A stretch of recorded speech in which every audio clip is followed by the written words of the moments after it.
Les voy a invitar que abran sus Biblias en la carta del apóstol San Pablo a Timoteo, la segunda epístola, capítulo 3, versículo 16. Segunda de Timoteo, capítulo 3,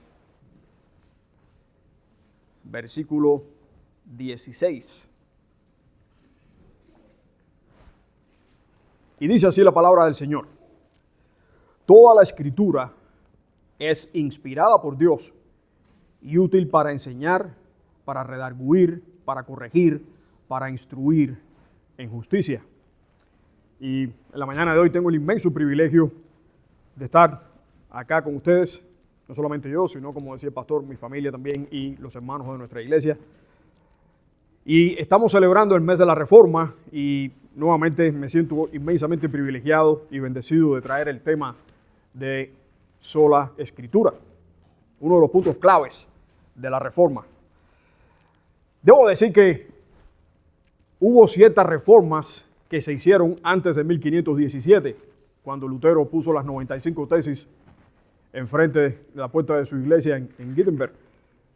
Pero fueron reformas simplemente organizacionales, reformas, pudiéramos decir, de orden estructural, político. Alguna que otra vez se condenaba la corrupción que estaba pasando en las altas esferas de la iglesia.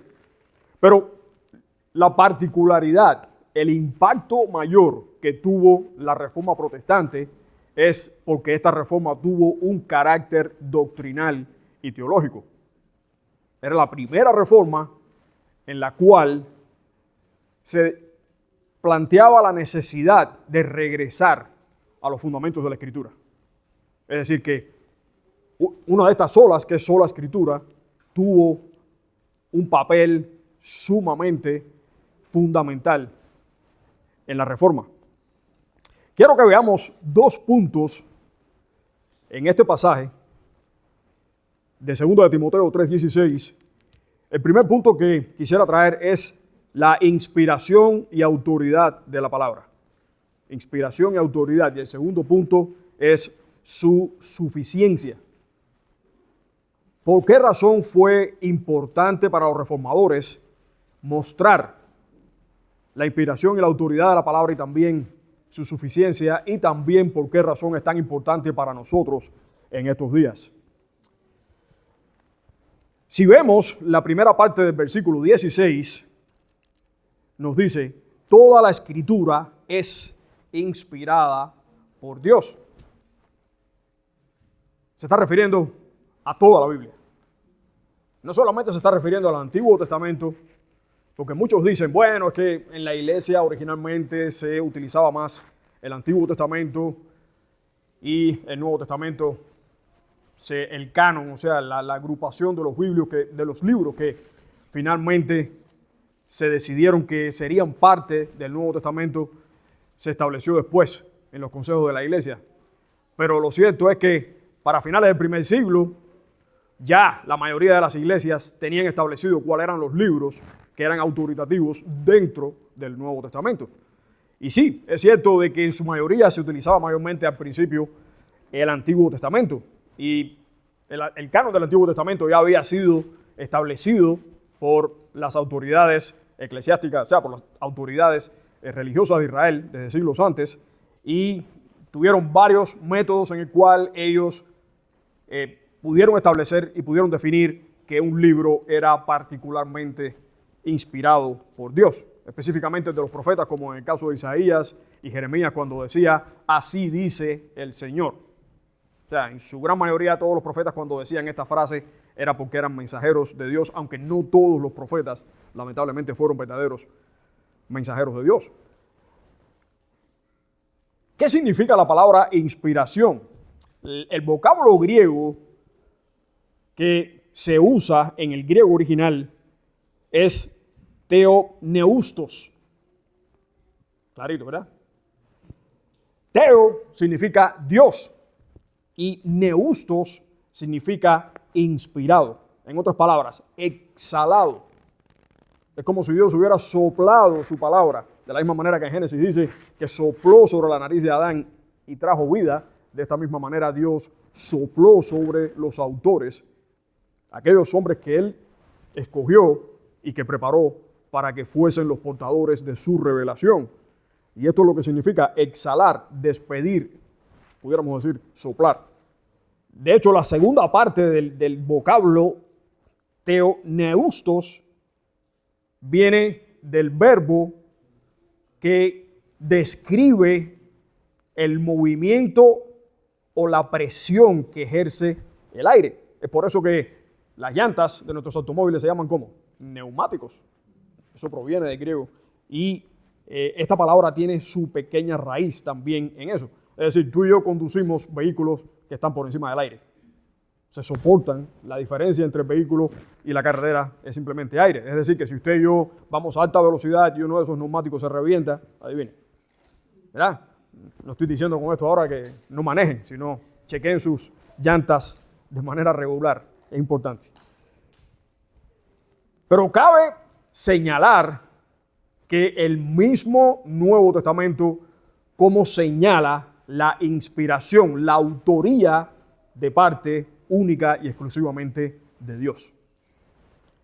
Como les mencionaba, muchos que se hacen llamar teólogos o eruditos bíblicos señalan de que el Nuevo Testamento tuvo, digamos, la validación de estos libros se debió a estos consejos o congregaciones que se establecieron después. Pero lo cierto es que, como les decía, para final del primer siglo ya la mayor parte de las iglesias utilizaba los mismos libros que tú y yo utilizamos hoy en día en el Nuevo Testamento. Y quiero poner un par de ejemplos. Por ejemplo, en el libro de Judas,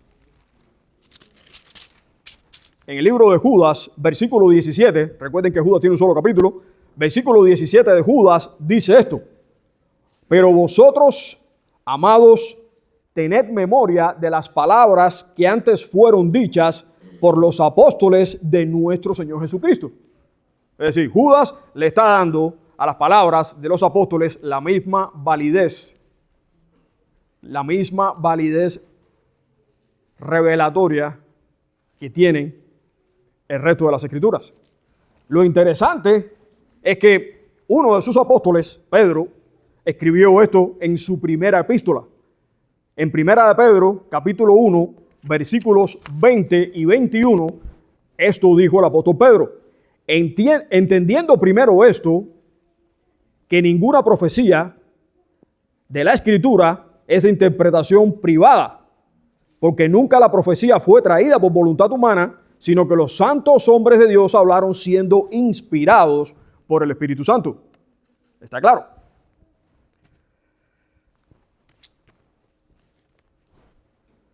En segunda de Pedro, en su segunda epístola, capítulo 3, versículo 16,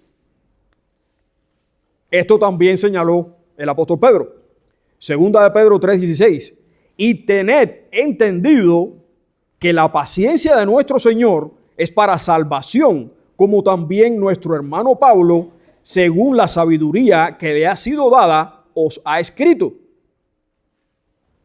Casi en todas sus epístolas, hablando en ellas de estas cosas, entre las cuales hay algunas difíciles de entender, las cuales los indoctos e inconstantes tuercen, como también las otras escrituras, para su propia perdición. O sea, el apóstol Pedro está señalando las instrucciones dadas por Pablo por su puño y letra y la está igualando al resto de las Sagradas Escrituras. O sea, la misma Biblia se valida a sí misma. El Nuevo Testamento se está validando a sí mismo conforme a lo que aparece acá. Después Pablo dice en 1 de Timoteo 5:18. 1 de Timoteo 5:18, esto dice el apóstol Pablo: pues la Escritura dice, no pondrás bozal al buey que trilla, y digno es el obrero de su salario. La primera parte de este versículo 18 de 1 de Timoteo 5 está citando Deuteronomio 25:4, que dice eso mismo. Pues dice, no pondrás bozal al buey que trilla. Eso dice en Deuteronomio 25:4. Y la segunda parte que dice, digno es el obrero de su salario, son las palabras del mismísimo Señor Jesucristo en Lucas capítulo 10, versículo 7. Es decir, Judas validaba a los apóstoles. Pedro validaba lo que Pablo decía y al mismo tiempo Pablo estaba validando lo que el mismo Señor Jesucristo había dicho. ¿Era necesario hacer demasiados consejos para establecer la inspiración divina en el Nuevo Testamento? Por supuesto que no. La palabra se valida a sí misma. Y esto única y exclusivamente, hermanos, puede ser gracias al ingenio divino. Por más consejos que hubiésemos tratado de hacer, por más participación, por más conocimiento o nada, ninguna de estas cosas jamás podrían haber hecho que sucediera de esta manera. Es única y exclusivamente por voluntad y por ingenio divino que la Escritura a sí misma se valida. No nos queda una sola duda que la palabra de Dios es revelación divina. Ahora, no solamente Pablo menciona la inspiración divina en 2 de Timoteo 3, sino que también está haciendo alusión a su autoridad. Y lógicamente, si la palabra es inspirada por Dios, la palabra también es autoridad de Dios.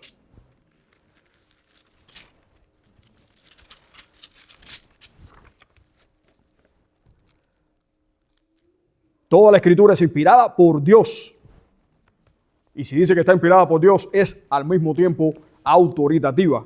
Es decir, la palabra de Dios es la que establece todas las reglas, todos los preceptos que tú y yo necesitamos, no solamente en nuestra vida normal, o sea, en nuestra vida como cristianos, sino también en la vida de la iglesia.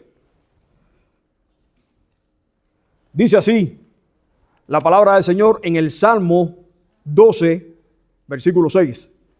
Salmo 12, versículo 6 dice: las palabras de Jehová son palabras limpias, como plata refinada en horno de tierra, purificada 7 veces.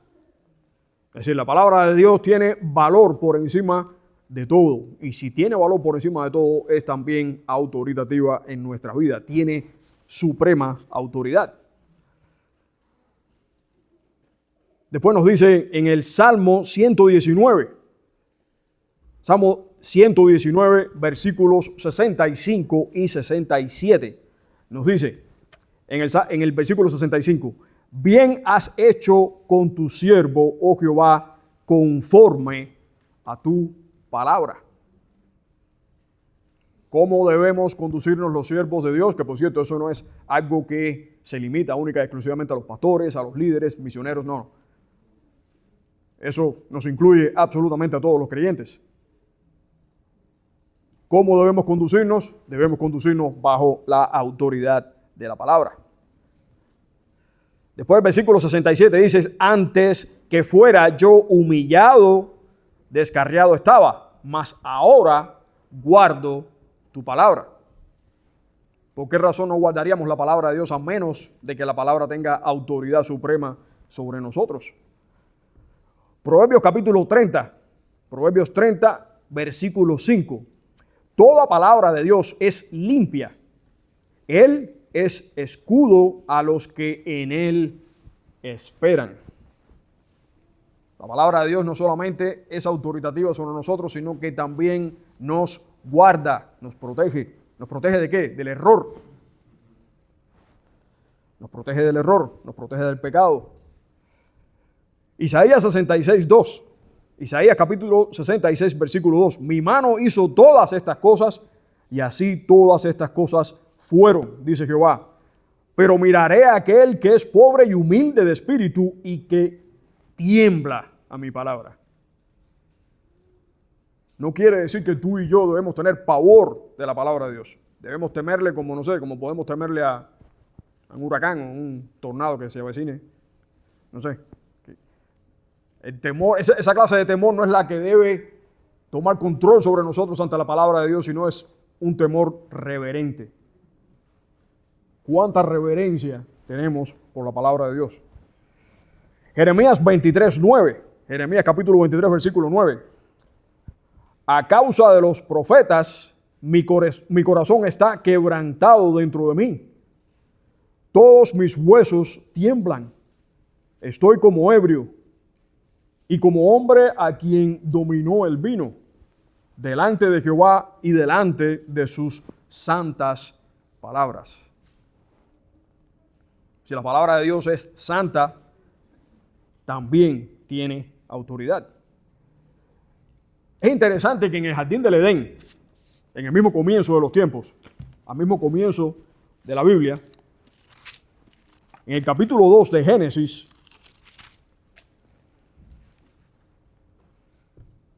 versículos 16 y 17, dice esto. Génesis 2, versículos 16 y 17.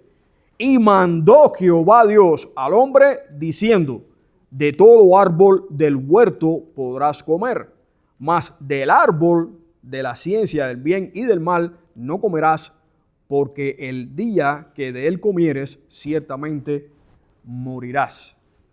Yo no sé ustedes, pero yo me he hecho la pregunta algunas veces, si estos dos seres humanos eran perfectos y tenían una relación perfecta con Dios, ¿por qué razón entonces tenían una prohibición? ¿Por qué razón Dios les hizo este mandamiento? Y es curioso. ¿Ustedes saben lo que eso significa? Dios puso a Adán y Eva como la corona de la creación. O sea, ellos estaban encargados en controlar la creación, en tomar control de la creación. Es por eso que se les mandó a que procrearan y se multiplicaran. Eso no significaba necesariamente tener bastantes hijos, que en el caso de nosotros los hispanos lo hacemos muy bien. Pero sí, nosotros somos muy cumplidores de ese mandamiento inicial. Pero no se trataba solamente de tener familias grandes y de tener, lo cual es una bendición, por supuesto, pero se trataba de llenar la tierra, por supuesto, de poblaciones, de tecnología, de producir la tierra. Si la tierra hoy en día, después de la caída y con todo nuestro pecado, la tierra produce grandes cosas, sobre todo en países desarrollados como este, imagínense lo que hubiese sido si no hubiese pasado la caída. Habría sido maravilloso, un mundo espectacular.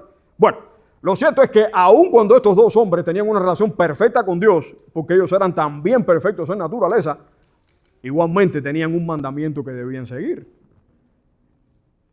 Y si Dios le había puesto un mandamiento, adivinen, ese mandamiento es ¿qué? Está bajo su autoridad. Quiere decir que Dios les dijo a ellos, ustedes son los mayordomos de mi creación, pero adivinen, yo estoy por encima de ustedes.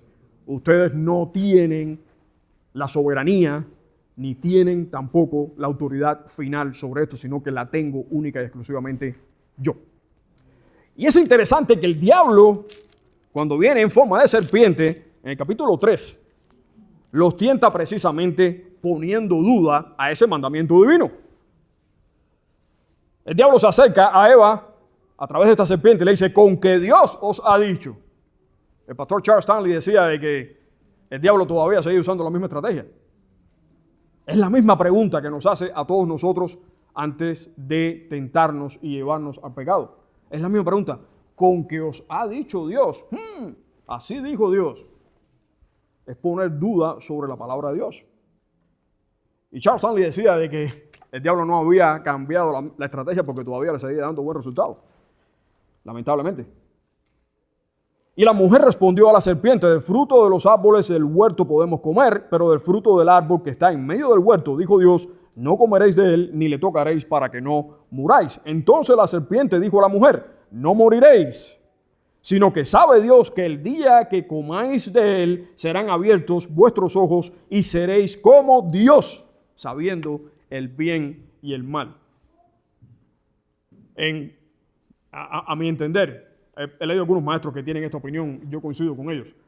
El empujón final que Satanás hizo para que estos dos seres humanos perfectos cayeran no fue que el fruto de este árbol era extremadamente atractivo, que tenía un olor atrayente, no tenía nada que ver ni con el árbol ni con el fruto. Es precisamente el hecho de llegar a ser igual que Dios. Fue ese deseo de tener independencia, fue ese deseo de tener autonomía sin estar bajo la autoridad divina. Y con ese pecado, hermanos, ha sido contaminada toda la humanidad hasta este momento y hasta que el Señor regrese. Y eso es precisamente lo que a ti y a mí nos motiva muchas veces a que desobedezcamos a Dios. Es ir en contra de su autoridad, es ir en contra de la autoridad que su palabra tiene significado y representa sobre nosotros. Es interesante de que el diablo les prometió que si desobedecían a Dios iban a ser igual a Dios. ¿Y qué pasó? Todo lo contrario. Cuando desobedecieron a Dios, ellos se convirtieron en lo que no tenía nada que ver con Dios. Perdieron su relación perfecta con Dios y a partir de ahí vinieron todas las demás cosas. Es interesante que cuando Satanás tienta al Señor Jesucristo en su tercera tentación, en Mateo capítulo 4, le muestra todos los reinos del mundo y la gloria de ellos.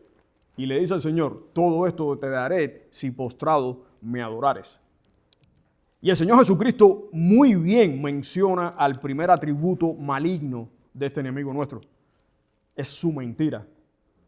Porque el diablo ni es el dueño de los reinos de este mundo, ni tampoco le puede dar todos los reinos del mundo a nadie. Ahí mismo le estaba dando una gran mentira. Si el Señor Jesucristo le hubiese adorado, hubiese caído en esta tentación, el diablo nunca habría podido cumplir su promesa. Y esto es lo que pasa siempre. El diablo siempre promete una satisfacción que tú y yo nunca vamos a tener. Aun cuando la tengamos momentáneamente, aun cuando podamos satisfacer, no sé, nuestra ira, nuestra lujuria, lo que sea.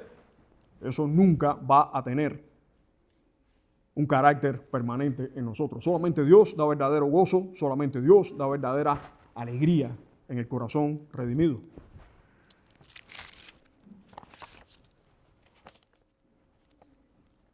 Así que aquí hemos visto la inspiración y la autoridad de la palabra de Dios. Los reformadores vieron esto muy claro. Ellos vieron muy claro la necesidad de regresar a la autoridad de la palabra de Dios.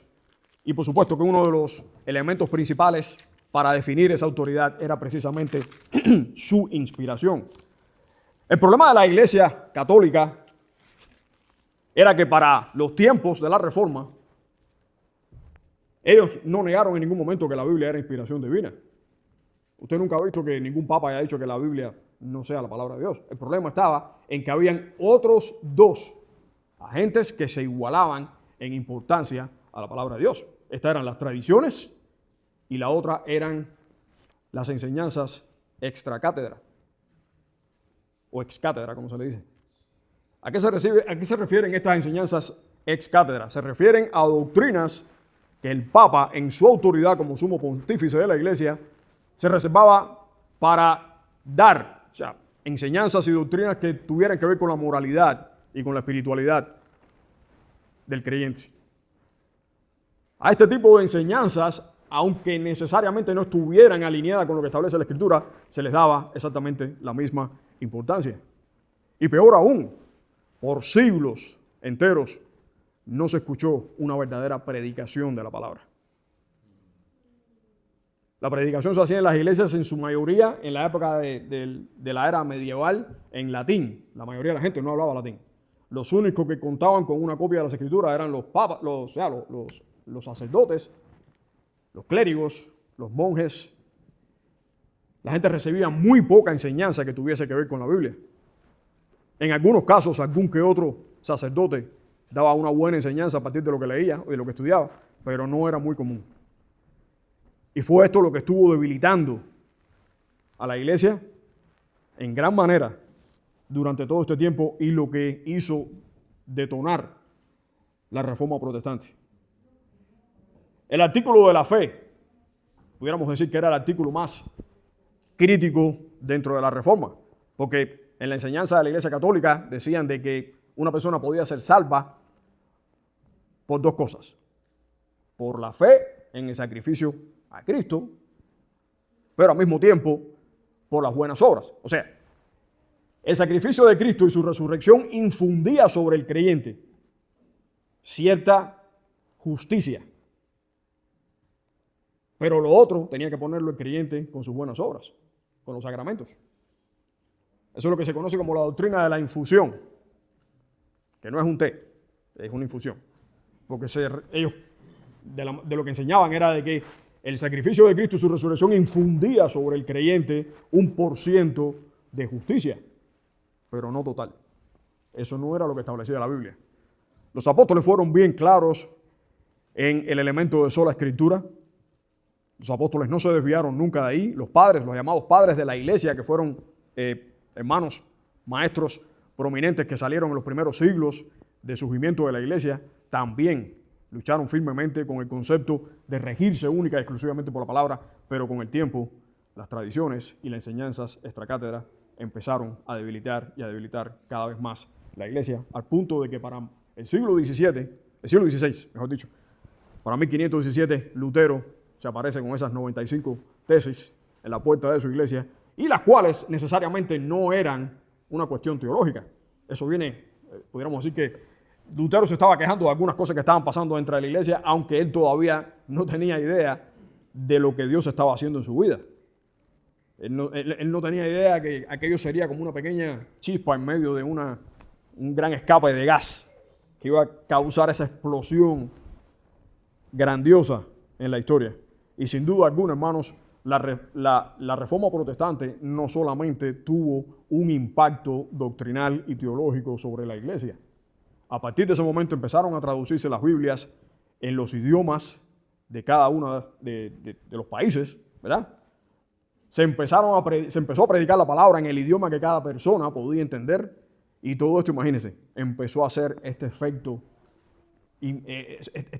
maravilloso, milagroso en la vida de miles y miles y miles de personas. No solamente al punto que tuvo el impacto en la vida de cada creyente, sino también empezó a tener impacto en las monarquías, en los gobiernos, en las maneras en que estos países poco a poco empezaron a estructurar sus gobiernos, y pudiéramos decir que hoy en día todo el desarrollo de la civilización occidental se debe mayormente a la reforma protestante.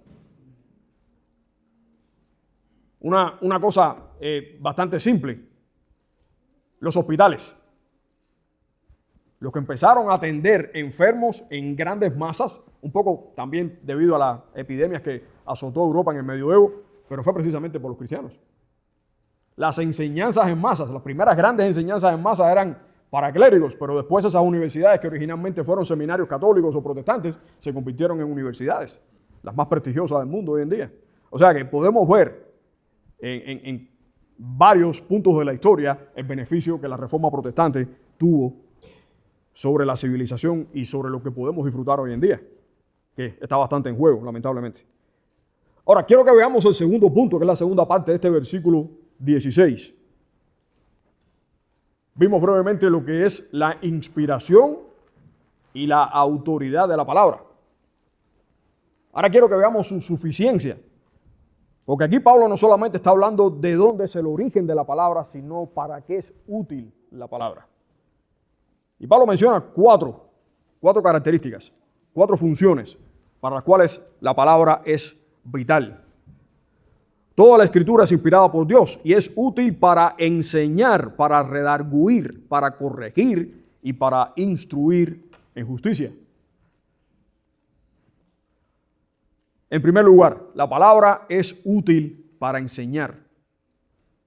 Y usted dirá, bueno, la escuela también es útil para enseñar, ¿verdad? La escuela primaria, la secundaria. Yo estoy trabajando ahora en una escuela secundaria, en un middle school. Yo soy auxiliar de limpieza, con mucho honor, con mucha honra, lo digo. Pero sí, ese es mi trabajo secular. Y hay una clase en particular que me maravilla. Hay una clase que a los muchachos les enseña a cocinar. ¿Cuántos gringos ustedes conocen que cocinan? Parece que están haciendo algún esfuerzo para que la comunidad anglosajona empiece a ahorrar dinero y cocine en su casa en vez de salir a comprar comida. Pero bueno, es interesante porque cuando todos los muchachos se van y los maestros se van y somos nosotros los que nos quedamos en la escuela y limpiando, esa aula es un desastre. Y entonces claramente te está mostrando cuán interés están poniendo los muchachos en esa clase. Obviamente aquello es un rato para divertirse ahí para ellos, ¿no? Pero bueno, me imagino que alguno que otro aprenda a cocinar. ¿A qué enseñanza se está refiriendo acá el apóstol Pablo? Se está refiriendo a la verdad de las Escrituras. Es interesante, uno de mis versículos favoritos en toda la Biblia, Juan capítulo 17, versículo 17, dice: santifícalos en tu verdad. Esta es la oración sumo sacerdotal que el Señor Jesucristo le está haciendo al Padre la noche antes de su crucifixión. Santifícalos en tu verdad, tu palabra es verdad. O sea, en esta petición que el Señor le está haciendo a Dios, no solamente por sus discípulos, sino por consiguiente a todos nosotros, Él está expresando cuál es el carácter de la palabra de Dios y al mismo tiempo cuál es la utilidad de la palabra de Dios, cuál es la función que tiene, cuál es el resultado de la palabra. El carácter es que es la verdad absoluta. La palabra de Dios es lo que define lo que es verdadero, aun cuando para el entendimiento del mundo sea ridículo. La palabra de Dios es lo que define que es verdadero y que no lo es. Es por eso que gracias a la palabra podemos definir entre la verdad y el error, entre lo que es santo y lo que es corrupto. Santifícalos en tu verdad, tu palabra es verdad. O sea, al decir que su palabra es verdad, significa que ese es el carácter de la Escritura. Y cuando le está pidiendo que lo santifique, quiere decir que la palabra tiene el poder de santificar. Es el mensaje de la palabra de Dios. Cuando recibimos ese mensaje y ese mensaje lo imparte y en el poder del Espíritu Santo lo aplicamos, se produce esta obra maravillosa en la santificación y la edificación del creyente. Anoche mi esposo y yo estábamos viendo un documental de un grupo musical que se llamaba los Bee Gees. Aquellos que pasan de los 50 puede ser que se acuerden de ellos, ¿no? Los muchachos te dicen, ¿quién es esa gente? Pero esto es un grupo musical de unos británicos muchachos que eran hermanos, 3 excelentes músicos, muy buena manifestación vocal, cantaban muy bien. Y es interesante, bueno, en estos momentos solamente hay uno de ellos que está vivo. Los otros 2 hermanos murieron hace algunos años atrás. Y es interesante que el documental comienza con el hermano mayor de ellos, que es el que queda vivo, y él dice esto: nada de lo que existe es verdad. Todo es pura percepción. Y a mí me maravilla cómo esta gente que son sumamente talentosos, tienen sus talentos musicales, todas estas cosas y ganan muchísimo dinero. ¿Por qué se toman el atrevimiento de decir que nada es verdad? O sea, el hecho de que tú hayas ganado mucho dinero no te hace a ti el filósofo por excelencia de la humanidad, ¿no? No quiere decir que tu opinión es la regla a seguir, se queda como regla permanente en la historia de la humanidad, de que así debe ser. No. Está muy equivocado, pero muy equivocado. Sí, muy buen cantante, muy buen músico en su tiempo. Ya les digo, los muchachos de ahora ni siquiera se preguntan quiénes son. Toda esta gente creen de que nadie los va a olvidar más nunca. ¿Quién se acuerda de Michael Jackson, por ejemplo? Así que, pero bueno, ellos tienen este tipo de expresiones que algunas veces los dicen así en cámara. O sea, al final nada es verdad. Todo es un problema de percepción. O sea, si tú percibes que algo es así, esa es tu verdad. ¿Y quién te lo va a negar? Bueno, la palabra de Dios lo niega claramente. Y es interesante que para nosotros los seres humanos, muy pocas veces, a menos que estemos en estado de embriaguez o en estado de deficiencia mental, se nos ocurre desafiar las leyes físicas. ¿Tú nunca has visto que una persona para cruzar de un edificio a otro lo haga por la azotea? A menos que haya un pasadizo por la azotea. Todo el mundo, ¿qué hace? Cruza la calle y baja al otro edificio que está frente. Nadie sube hasta el último piso para tratar de hacerlo por el aire porque es más fácil para evitar el tráfico. ¿Por qué? Porque en el momento que tú pongas un pie en el vacío, va a empezar a actuar algo que se llama la fuerza de gravedad y vas a bajar a una buena velocidad, en dependencia de cuál sea tu peso corporal y la altura en la que te encuentres, y así va a ser el leñazo, como decimos en Cuba, en el piso. A nadie se le ocurre hacer esas cosas, pero por alguna razón, las leyes morales y espirituales que Dios ha establecido, todo el mundo cree que las puede violar. Si fuésemos a salir de este edificio, ¿por dónde saldríamos? Por la puerta. A nadie se le ocurre salir por el techo ni por la pared, porque sabes que no puedes. Hay una pared ahí que está más fuerte que tú y no la puedes romper. Pero por alguna razón, ya sea por la fama, el dinero, el poder, lo que sea que hemos adquirido en nuestra vida, entonces empezamos a definir qué es lo que es verdad. No, la palabra de Dios es la que verdaderamente define qué es lo que es verdad. Yo le digo a los hermanos de la iglesia constantemente, usted puede llegar a la facultad de Harvard, muy probablemente no se lo van a dejar, a menos que esté acreditado, pero usted puede pedir una entrevista con el jefe del departamento de filosofía, llegar allí y decirle, yo tengo la verdad absoluta.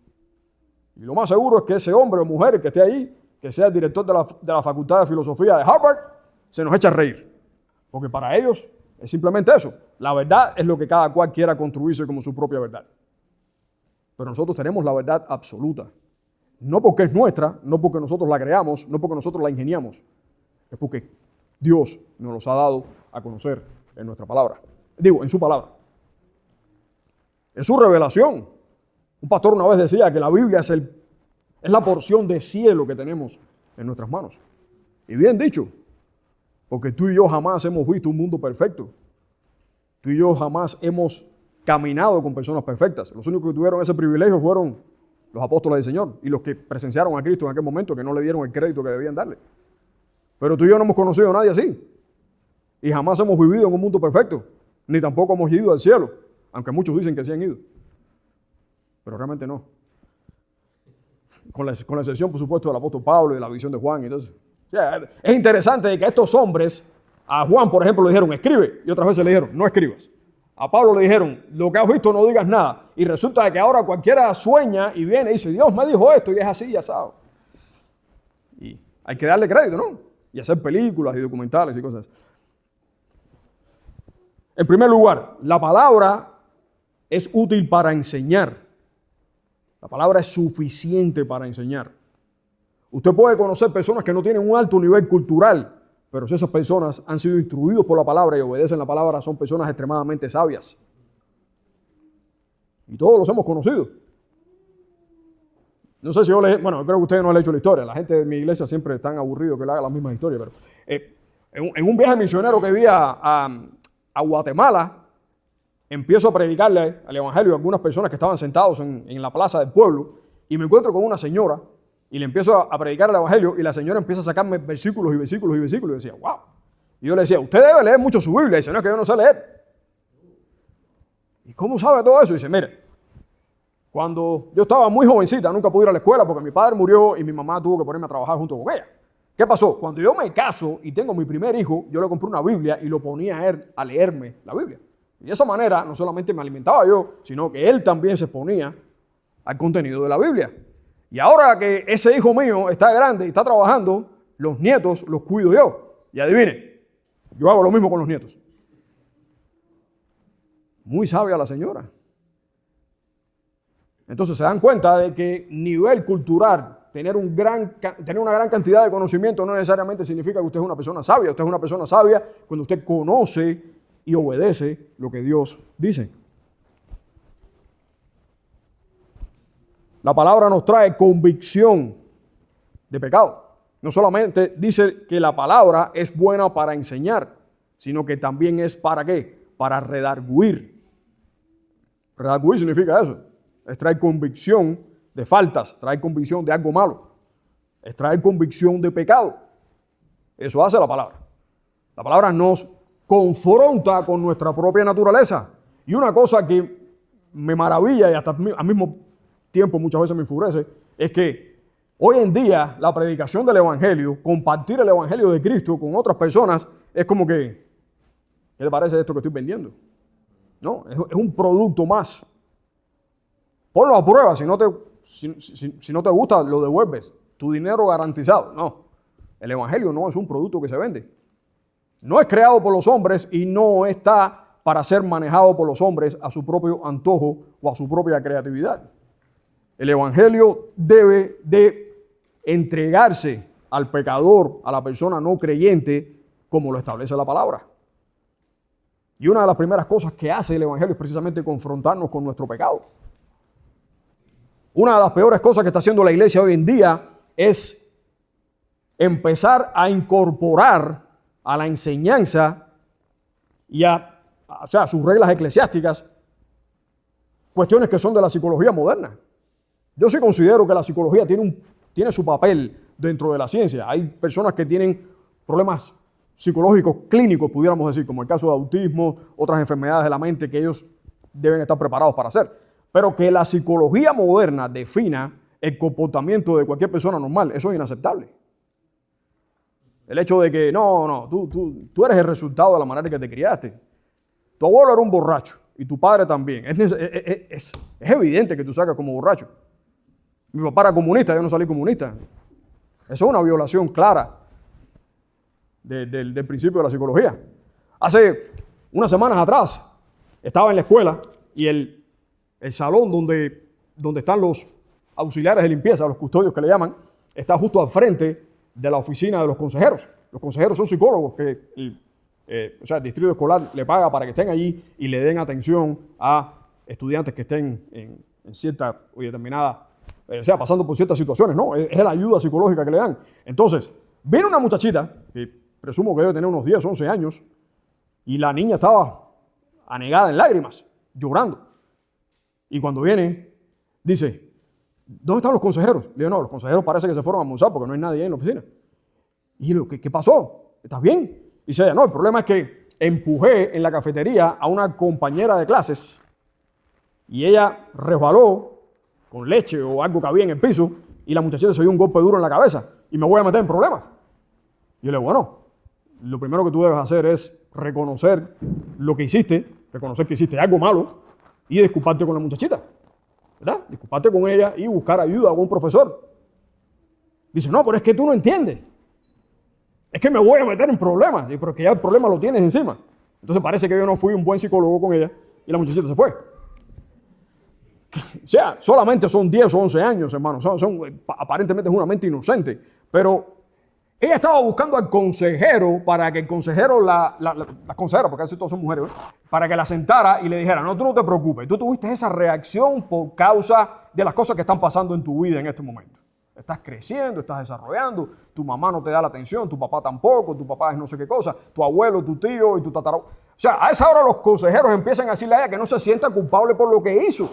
Ella lo que está buscando es el apoyo del consejero para no tener que sufrir las consecuencias de su mala acción. Y eso mismo es lo que se está incorporando en la iglesia hoy en día.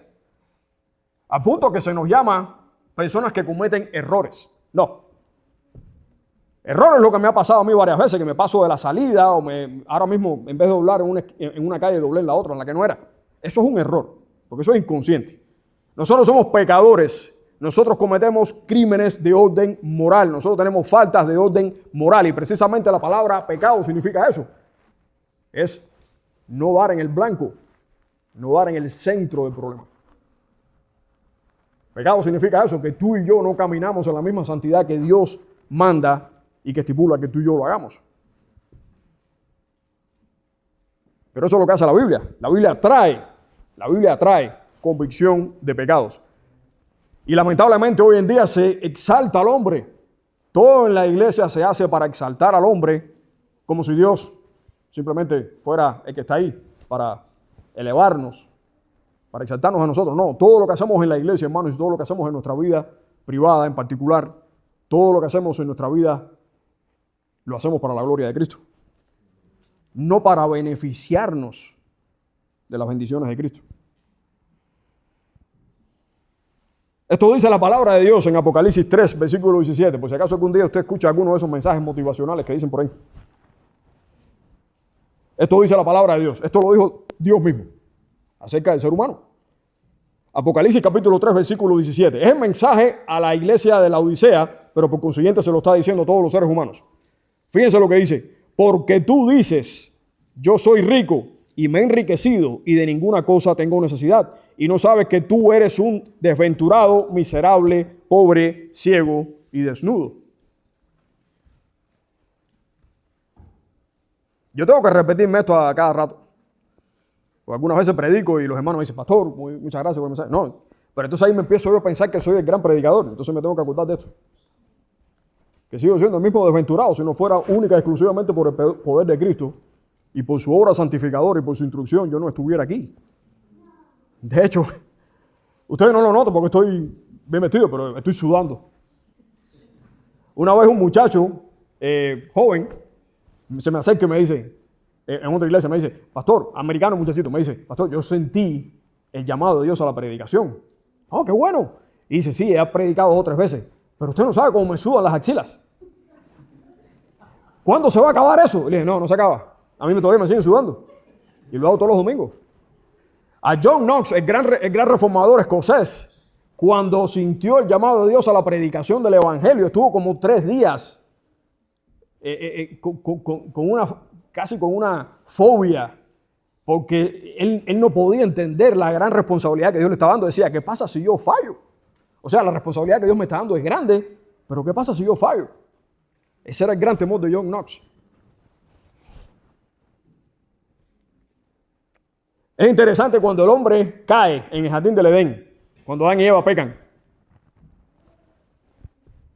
En el versículo 19, muy interesante esto, en el versículo 19 del capítulo 3, esto le dice Dios a Adán. Después que ha ido, ¿no? Le dice, con el sudor de tu rostro comerás el pan hasta que vuelvas a la tierra, porque de ella fuiste tomado, pues polvo eres y al polvo volverás. ¿Verdad? Fácil. Tengan en cuenta que esto se lo está diciendo Dios a Adán, aquel que hacía poco tiempo, no sé si horas o minutos o lo que sea, había experimentado una relación perfecta con Dios. Era un hombre que tenía una constitución física perfecta, vivía en un mundo perfecto, era moral y espiritualmente perfecto.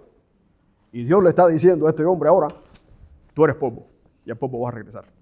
Este hombre que en comparación a nosotros era sumamente avanzado en todos los sentidos. Dios le está diciendo esto. Así que, ¿cuánto más nosotros?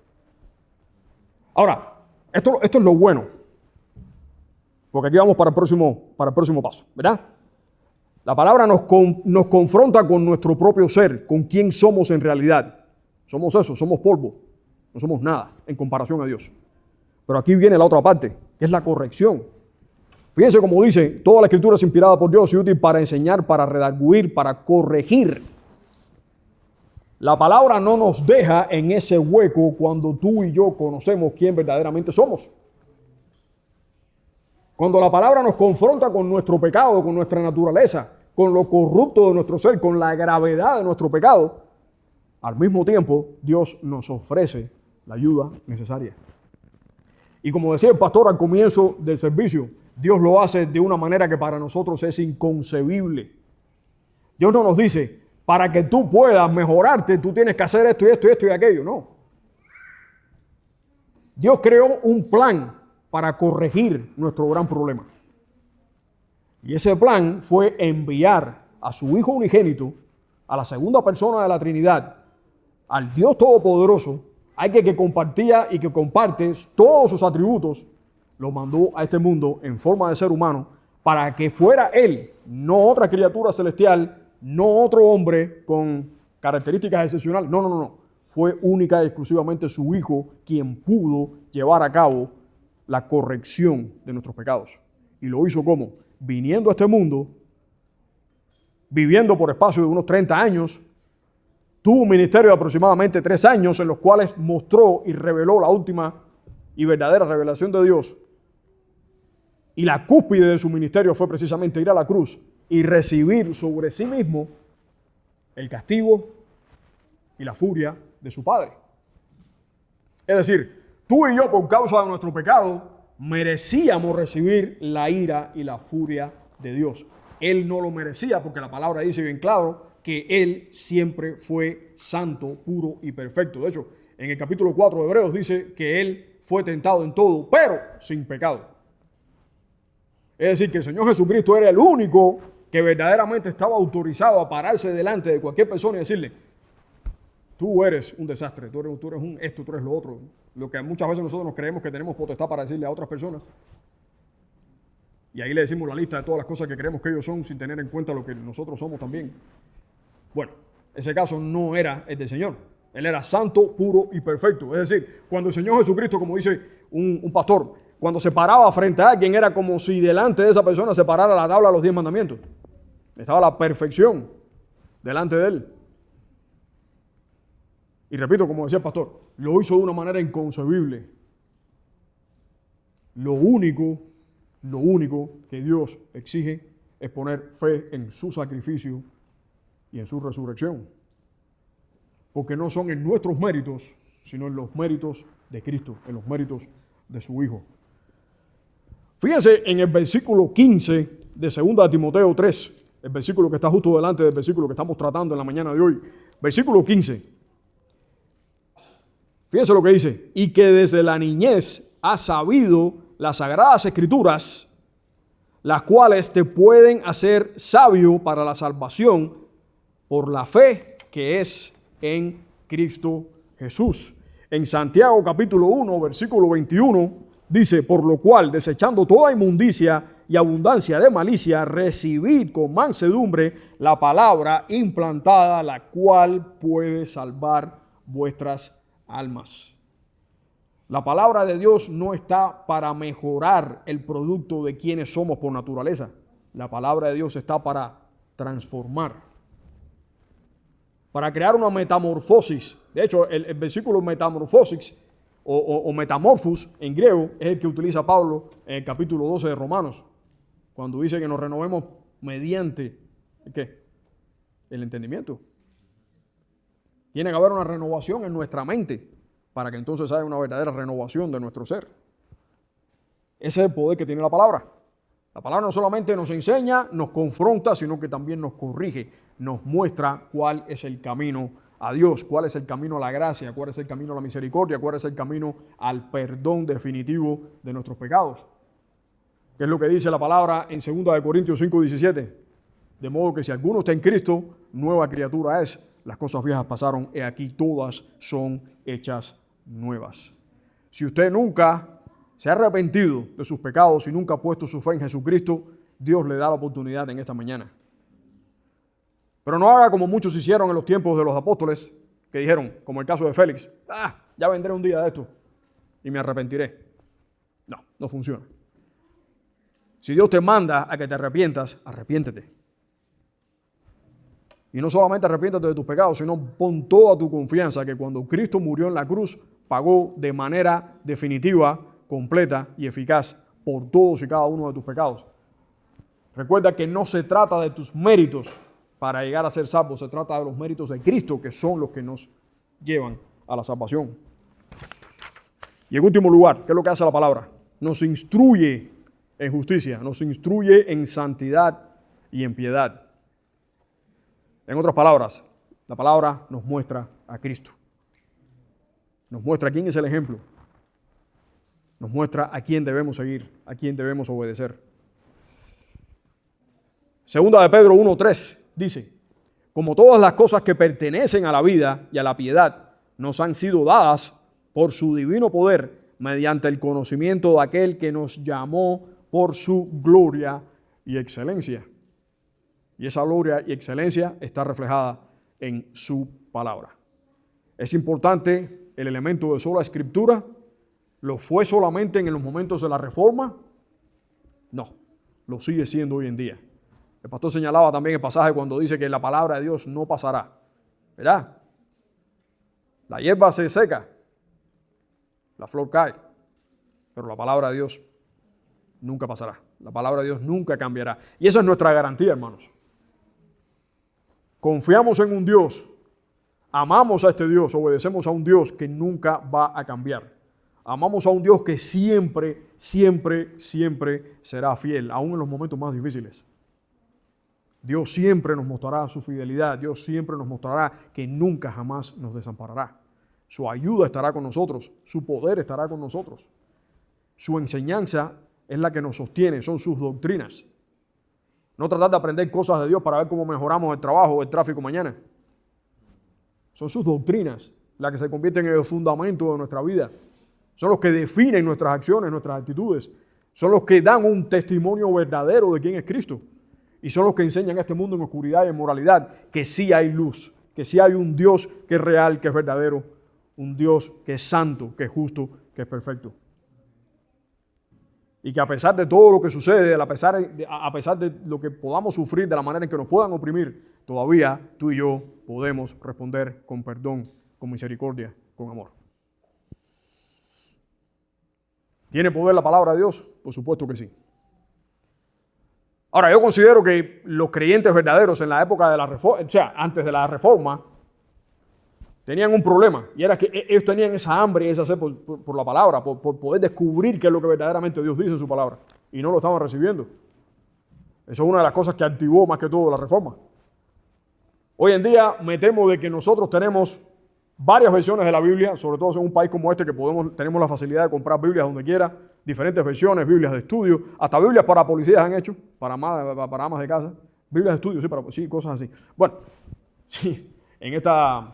¿Cómo era que se llamaba la librería cristiana aquella que... Christian Bookstore. Sí.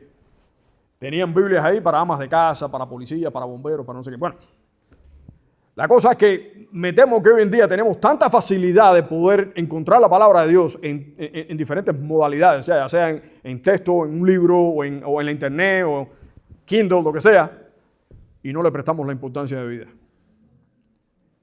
Hoy tenemos un privilegio mayor, hermanos. Tenemos la palabra de Dios, tenemos la enseñanza sana de la palabra de Dios, recursos para entender la palabra de Dios, para interpretar la palabra de Dios, para memorizarla, para aplicarla. Tenemos una gran cantidad de tesoros a nuestra disposición. Estaba escuchando el otro día una frase de Charles Spurgeon que decía que el púlpito son las Termópilas de la cristiandad. Si recuerdan, las Termópilas fue ese lugar que está en Grecia, que es como un istmo pequeño, es un lugar pequeñito donde el ejército persa trató de penetrar y llegar a Grecia, y fueron los espartanos, pudiera decir los Spartans, que le decían, fueron ellos los que detuvieron este inmenso ejército con solamente 300 hombres. Y el ejército de los persas tenía más de 2.000. Y no fue sino hasta que ellos crearon una estrategia diferente y pudieron circunvalar